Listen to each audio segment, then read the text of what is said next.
25 साल तक एक आदमी अल्लाह से माफी मांगता रहा, लेकिन उसकी तौबा कभी कबूल नहीं हुई। आखिर क्यों?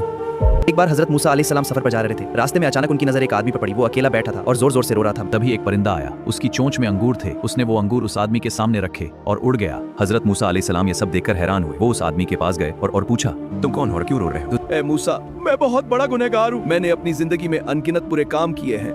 30 साल से अल्लाह की इबादत कर रहा हूँ, उससे अपने गुनाहों की माफी मांग रहा हूँ। आप अल्लाह से पूछिए क्या मेरी तौबा कबूल हुई है? हजरत मूसा अलैहिस्सलाम ने अल्लाह ताला से उस आदमी के बारे में पूछा।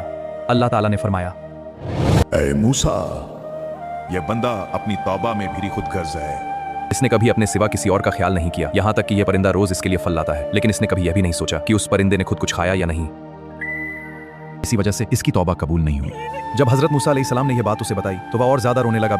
ए मूसा, अल्लाह से यह भी पूछिए, क्या मेरी 32 साल की इबादत का कोई सिला मिलेगा? इससे कहो, इसे एक दुआ मांगने का हक दिया जाता है, लेकिन माफी के अलावा कुछ भी मांग सकता है। हजरत मूसा अलैहिस्सलाम ने यह बात उस आदमी को बताई। कुछ देर गहरी सोच में डूब गया, फिर उसने सिर उठाकर कहा, ए मेरे रब, मुझे इतना बड़ा कर दे कि जब मैं जहन्नम में जाऊं तो इतनी जगह घेर लूं किसी और को उसमें जगह ही ना मिले।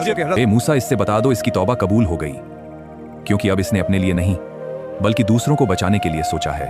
जब इंसान अपने से पहले दूसरों के बारे में सोचने लगे तो वही असली इंसानियत है और वही अल्लाह को सबसे ज्यादा पसंद है।